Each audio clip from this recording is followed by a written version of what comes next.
Now, I have sort of mentioned this before, but this fiction in financial reports is not terminology that I have done. It is very many academics are saying that for a long time, not even because of IFRS, but for a long time, essentially financial accounting reports are no better than fiction. Financial statements prepared and audited in today's economic environment can be traced to the industrial era when tangible assets such as machinery were the engines of growth. That's why we have fixed assets over there. Okay, these were what was important for companies. In this era, financial accountants endorsed or invented rules based on the historical cost doctrine. These reports yielded values which had no counterparts in commercial reality, especially today.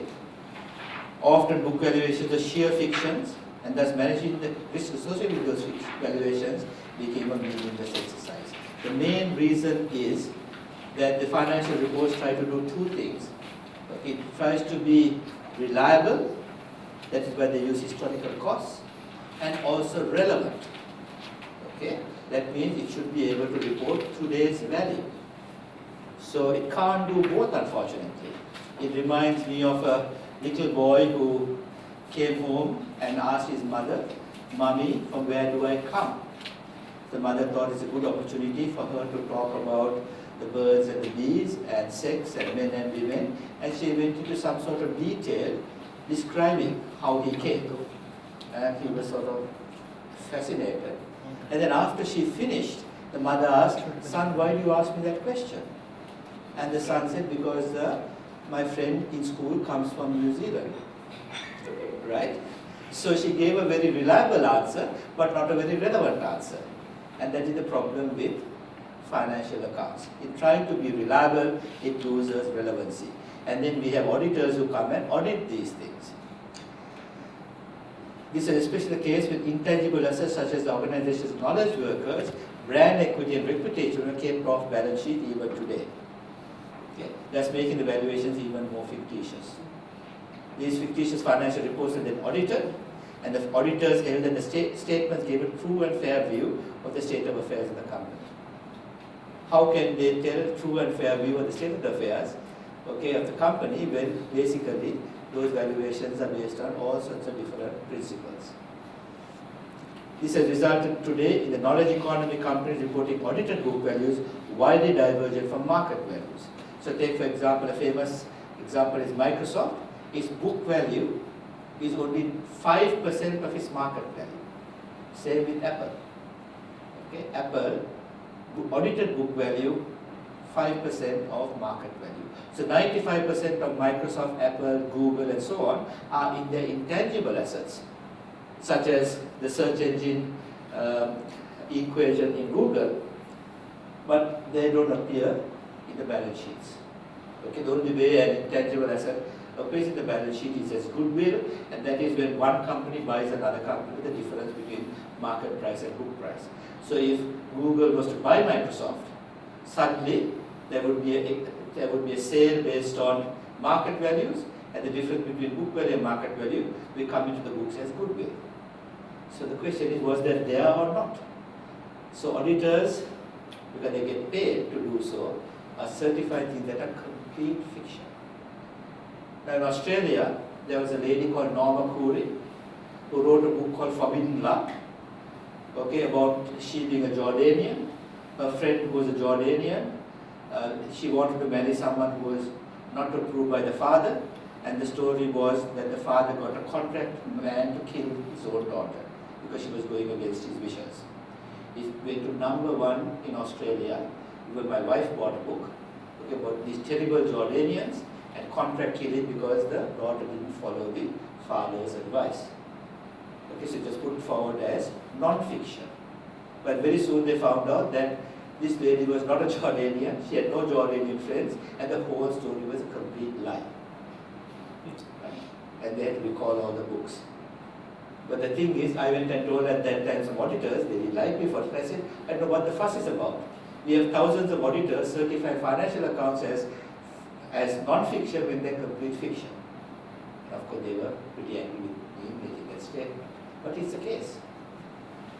When some of these companies fail spectacularly due to the mismatch between commercial reality and reported values, the reason for failure was pinpointed as being the behavior of unethical and fraudulent directors, the lack of consistency in accounting standards, and unprofessionalism of the external auditors. Take Enron and WorldCom. Unethical and fraudulent directors, yes. Unprofessional auditors, yes. But lack of consistent accounting standards, no. There is no research ever put out to show that different country accounting standards cause these big failures. But as I have mentioned to you before, IFRS came along and said the reason for these failures is different accounting standards, and they came up with IFRS to have the same accounting standard for the whole world.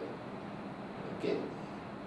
Today's accounting standard, IFRS, is filled with such amount of area that you can do creative accounting that is not fun, especially fair value accounting. With fair value accounting, when there is no mark to market, when there is no market for an asset, they want to get a professional's advice on what that value is, right?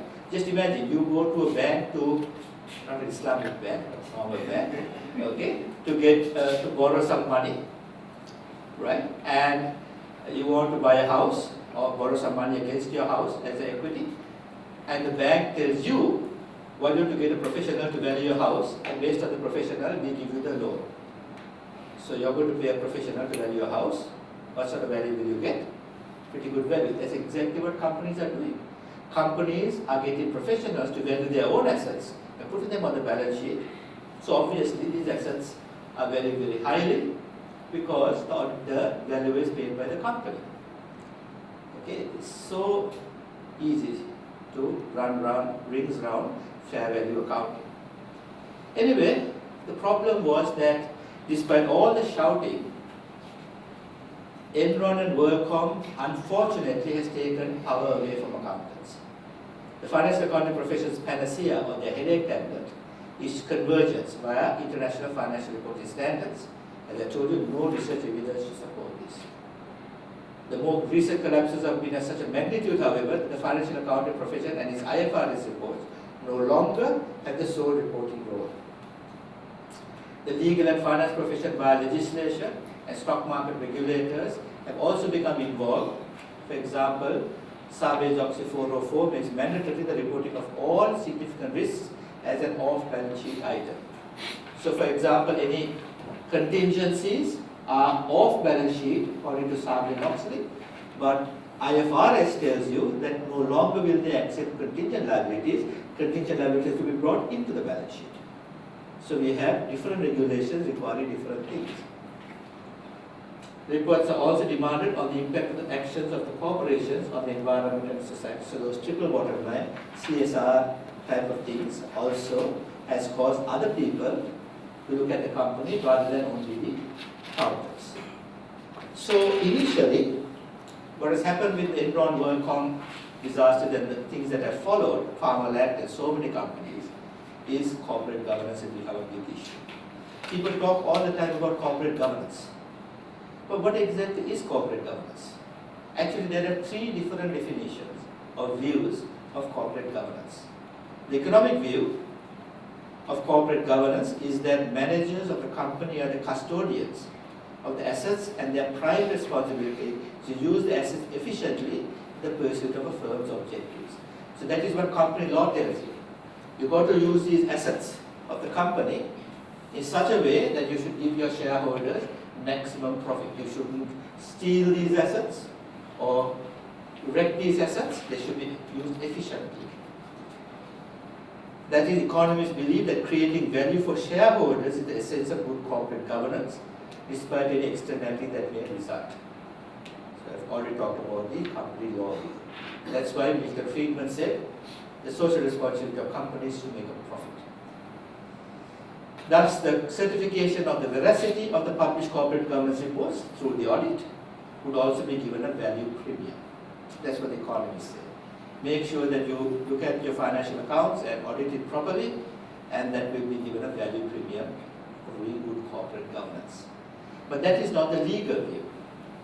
The legal view of corporate governance is that it refers to procedures and rules explicit and implicit, that provide the incentive framework for companies to attract financial and human capital, perform efficiently, avoid corruption. Okay, so this is actually an extension of the word accountability, responsibility. The modern expression on the old issue for companies of accountability. That is, how those entrusted with day-to-day management of a company's affairs are held accountable to shareholders and other stakeholders. So they are going now into beyond profit and beyond shareholders.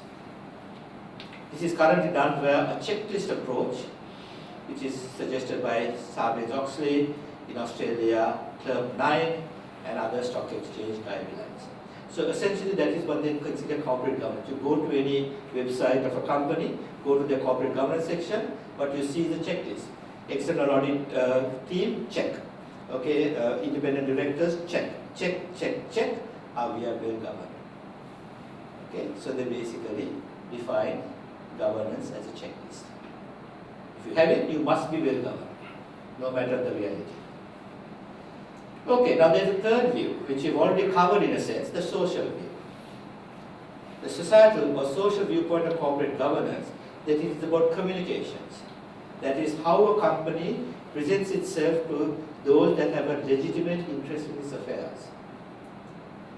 This view rests on the premise that while corporate governance is principally concerned about the relationship between shareholders, management, and the board in determining the direction and performance of the corporation, its scope should be even broader, encompassing other issues. Some of them we have already mentioned under CSR, like ethical standards, crisis management, and so on. So you can see, when we talk about corporate governance, we tend to only be talking about the checklist legal way. But there is another view of corporate governance required by society. Okay, now this is corporate governance from a sort of external viewpoint. Where do management accountants come in? Management accountants come in this area called strategic governance. Not corporate governance, but strategic governance. So in this area, the structural governance is essentially what we today call corporate governance. Okay, the topic corporate governance is gained worldwide prominence is a spectacular corporate collapse in the first half of the 21st century. Apart from corporate scandals, there has been public pressure for better governance as business environments become more volatile, less predictable, more globalized and risky. The usual regulatory response was to enact new oversight measures or controls and legislation intended to improve transparency, accountability and integrity. And that is where this checklist approach comes in. That is really to do with structural governance. Okay.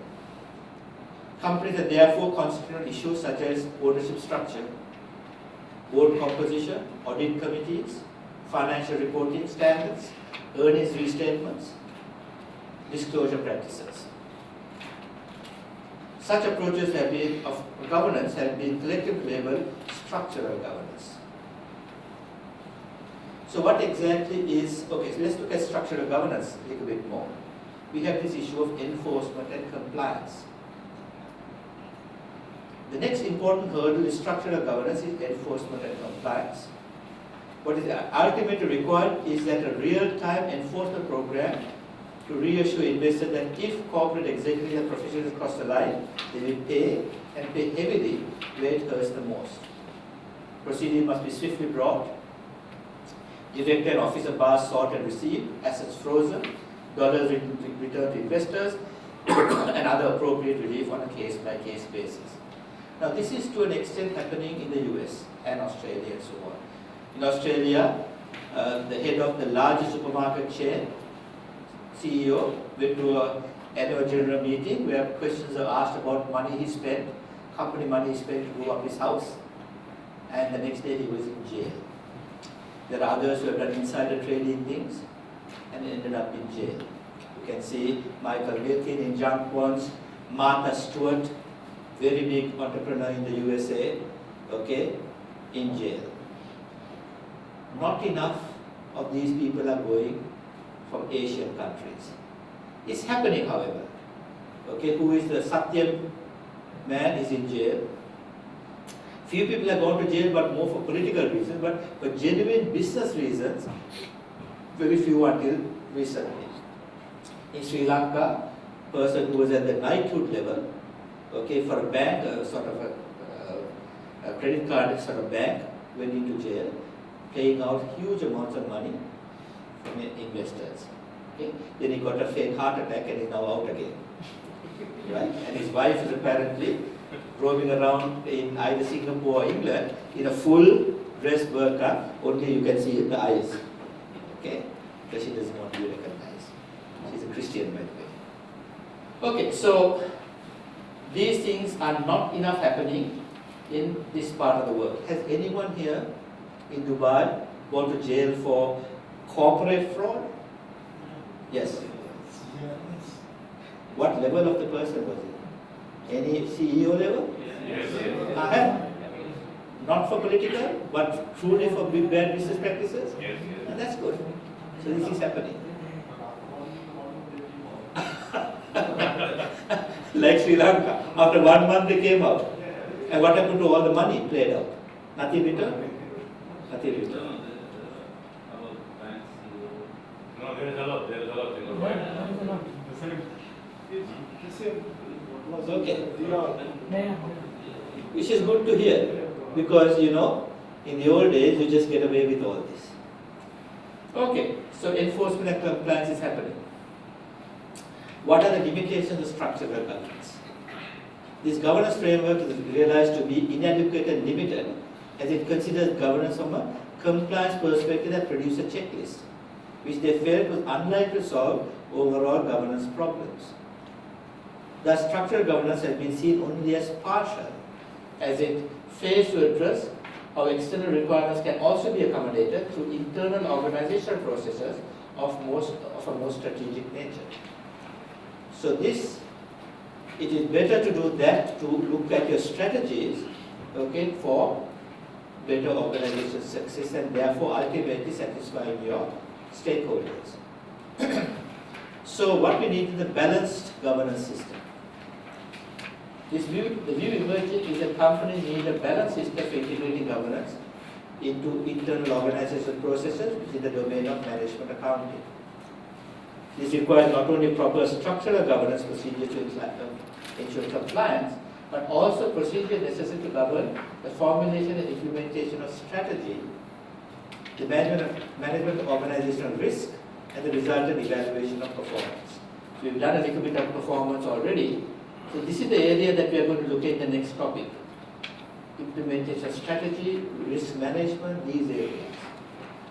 These are the strategic governance processes of an organization, governing the strategies. The above indicates that there is clearly a growing concern that when seen in terms of long-term shareholder value creation, governance policies need to be designed to provide implementation guidance on strategic decisions and actions to take when critical issues arise in the organization. Governance in its wider sense, encapsulating both structural and strategic elements, has been given the term enterprise governance in recent times and described as the entire accountability framework of an organization. So not only the compliance, but also the strategies. Enterprise governance has two dimensions: conformance, which is structural, and performance, which is strategic. So here is the range of things that you can do. You can see conformance, performance, short term, long term. Okay, so we tend to sort of focus mainly on conformance, legal compliance, audited financial statements, stock market disclosures, various health and safety requirements and so on, and also the ethical guidelines, Sarbanes-Oxley and so on. These are mainly the conformance area. The short term, 1 year and so on, that is longer term. But we really need to also go into the performance area. Performance measures such as ROI, share price, etc. And then longer term, sustainable value creation, all of that would also have to be looked at. So this is where management accounting comes in. I mean, we come in there as well, but we are very much in this strategic area. So strategic governance is a term now used to assess the board's effectiveness in fulfilling the strategic role by guiding strategy execution. The argument is that truly good governance should be tied to organizational success. Governance practice should therefore be oriented to help organizations become more sustainable and effective. In a way, in a small sense, this is really the economic view. Okay, if you do our strategies properly, you do it efficiently, you'll have organizational success. But it goes a little beyond simple economic strategies. It is the value creation aspect of the enterprise governance where management account can be most useful, which has been neglected when companies consider governance issues. You go to a website, they never talk about this type of governance. It's only the structural governance. Okay, so once you have that strategic governance, you can also now move on to the strategic audit. Not auditing the past, but auditing the strategies of the company in the future. And this could be a new role for the management accountant. The management accountant unfortunately has no mandatory requirement for doing an audit. Okay, you don't do, management accountant don't do financial audits of the past. And it is very unlikely that there will be a mandatory requirement to do a strategic audit, but it is something that if companies find useful to do and necessary to do, that companies will voluntarily do this. Now, the only countries in the world today that have a compulsory cost audit is India, Pakistan and Bangladesh. Okay, compulsory cost audit, but it's a very poor type of audit that they do on costs. But here we are talking not of a cost audit, which is again sort of the past, but here we are talking about auditing the future.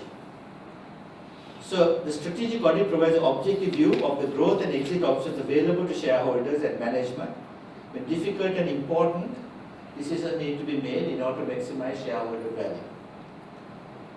The result of a strategic audit is to ensure that there will be a well-defined and agreed path of development, including a series of practical steps which, when implemented, will substantially enhance the value of the company. The management accounting profession can ensure the adequacy of the corporate governance procedures in organization, and others be an honest broker. So we'll be really concentrating on the enterprise governance, both structural and strategic. So there are many elements to this. Okay, so in your notes you have a more detailed description, but here are some of the things you can do. Now you've already done stakeholder audit. Like I showed you in the last class, to go and ask the stakeholders the steps. We are going to look in the next class on marketing, logistics, customer satisfaction. We're going to look at those areas in the next subject. We've already done cost of quality. We've done environment. Okay, so you can see that when you are doing this program, you're going to come across all of these things. How does it affect the future income generating power of the company? Let us look at leadership audit. Take one example. Let us hope that Apple did a leadership audit because it knew that Steve Jobs had cancer. Okay?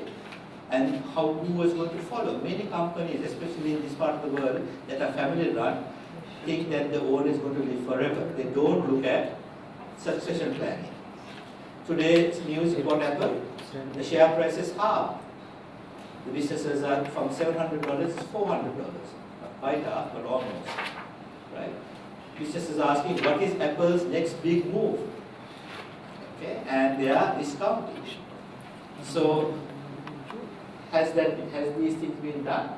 Has they looked at what's going to happen to a company when their innovative leader leaves? These are the sort of things that you need to think about. Risk management.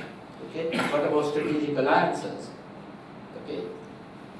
Remember I told the case of the strategic alliance that Honda had with the Robo company? How risky is it? Is your IP, intellectual property, at risk when you have a strategic alliance audit? Information security audit. So these are things all looking at the future, which is perhaps the role of the management accountant. None of this is done in the financial audit, but these things are so important for the future of the company. Okay, so any questions with that? Yes? Just I'll go to the first of this topic, the fiction in the financial statement. You're going back to that. Okay. Right. We believe that the fiction is coming because we are not we are not representing the market position of the company, we are representing the book position. Okay. But I want to ask about the mark-to-market account. Okay. So if the financial system can produce, instead of one financial report, two financial reports, one for representing the book values, Yes. and the other one is representing the market value. And Yes. if the market value, we will take the market value of the fixed asset, of the tangible and intangible assets, the prices, everything, even the contingent liability, instead of disclosing as IFRS or the GAAP and as mentioned. So the mark-to-market will give better view of the company. I know the problem with the auditor because it can be played. There is no solid number you can put it for this one. So it depends on your expectation of it. But I think if there is a rules to define the border of this evaluation, like when you bring a consultant to evaluate a company, he has a rule, and banks take by this evaluation as well, not the auditor only. Okay. So you're saying to use two statements. Well, actually, in Australia, about 25% of the companies are actually doing this now. They have IFRS profit, and they have a statement next to it saying non-statutory audit, non-statutory value, right? So the IFRS value of the company and the non-statutory, not value, profit, okay? And they're saying this is what IFRS says, but we know the real profit is this. The balance sheet as well. Huh? And the balance sheet as well. Yeah, the full statement, right? But it's so. But what is the border? How is the evaluation is happening? Okay, it's normal like when we have acquiring a company. For example, the goodwill, as you said, it won't appear in the balance sheet of the until this company has acquired by another. Yes, yes. So that is all in IFRS, but they have a separate thing. So this is what we actually think is the value, right? So they are doing that. I don't know if the market is taking advantage, use of it or attention to it, but they are now having these two. Now, how do you reconcile the two? If you have a market price, then you would expect the difference between the book value and the market value is your intangible asset values, right? But if it's not listed. If there is no market, is the problem. If certain assets have no market, that's when you have this problem of the experts coming and giving you a value, and that can be played. And also, mark-to-market has some extreme problems. And the global financial crisis actually happened because of mark-to-market. Okay? What happened? We had these subprime mortgages, okay, and then those went to zero. And because they went to zero, they had to be put as mark-to-market's value zero, and therefore the whole company was zero, right? Okay, so those companies are going bankrupt. So then what happened? Bush came with and gave the $700 billion loan, and suddenly you got a loan only if you had a problem financial subprime mortgage. So then the argument was, but the subprime mortgage now has a value. What is the value? The loan from the government. So suddenly these companies became valued again. I mean, come on. They were completely useless assets. The only reason for those assets was the bailout money. But mark-to-market said they have a value. So there was such a problem at that time that they decided, SEC decided to suspend mark-to-market. Okay, so it's a huge issue. That let us agree that sometimes the rules and regulation, especially in US and others, sometimes it meets the political or politician desires. Like we know that as per mark-to-market, this company is bankrupt and it should shut down. Okay, but because this company is a big entities and if it shut down, the economy of the country will fall. So they are supporting the company, and sometimes they change the regulation to meet this requirement. So the reality is the mark-to-market is the real. Because but when I go and acquire a company, I will market the company as per market. Okay, as per books. Right, so then, okay, you said that. So what's the point of having financial accounting reports based on IFRS? Is there any value except the fact that you have to do it? Just to unify the But of what? Of fiction? Unify fiction? What is the value of a company if no one is actually looking at that number as to be the correct number? again, the financial is looking for the past.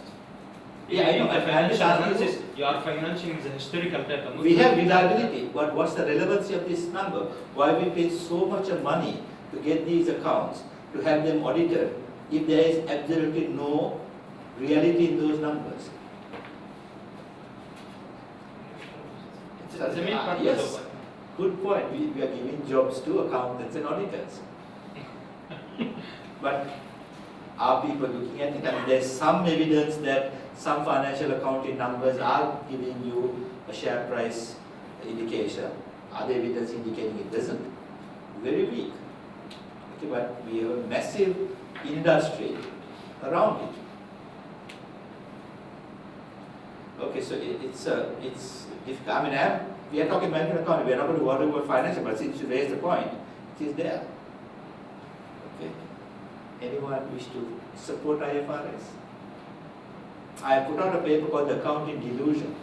The word delusion is something that is widely believed despite invalidating evidence. Okay? So the accounting numbers people think are widely true despite invalidating evidence of hundreds of companies going bankrupt and having values that are totally different to the financial accounting values. It's still, people have faith in them, or appear to have faith in them. Very close to delusion. I think it's the IFRS should go in the correction way. And an obvious example, the revenue recognition in IFRS. Even I heard from people in the board in IFRS, they have this is not serving the business or giving the true picture. Yes, 100%. I know the The people. revenue recognition Yes. is a big issue with them. So I think they need to go to the correction way, that's changing the rules in the way Well, that my correction is very simple. can. No, not cancel. Replace the accrual accounting with cash accounting. In other words, make the cash flow statement the principal statement. Because it's very much more difficult to mess around with cash. Much easier to mess around with accruals. If people ask you, how are you? They don't care about your accruals and so on. They want to know, do you have cash? So if have the cash flow statement as the principal statement, I think it will go a long way. But the accounting cap doesn't give you the true picture. Why not? Cash is cash is cash. You might have the liability which need to be paid. Yes, you have a secondary account, but the cash flow statement tells you how you got cash in the company, how you. Today you have the cash, tomorrow you have a big payment, tomorrow you may not have any cash. Yeah, okay. No, that's fine. I'm not saying to give up the accrual accounting, but I'm saying to make the principal statement, the cash flow statement, which also, remember the cash flow statement is just not cash, it tells you what you're going to receive from your debtors and all that is coming into the cash flow statement. I think the cash is one of the solution, because if the company is do have a very good P&L, Yeah. but if their cash flow statement showing a negative, Yeah. it means this company has a real problem Real and financial problem, problem. exactly. So if you have cash, Yes. you are strong. Yes. And in the crisis in 2008, the company who has cash, this is the strongest company. But the company doesn't have cash, this is the companies who fall down. Like Lehman Huh? Brothers. Lehman Brothers. Yes, Yeah. yes. We But have- Lehman Brothers is an interesting story in itself. We know the company here, Yeah. Walker used to. Okay.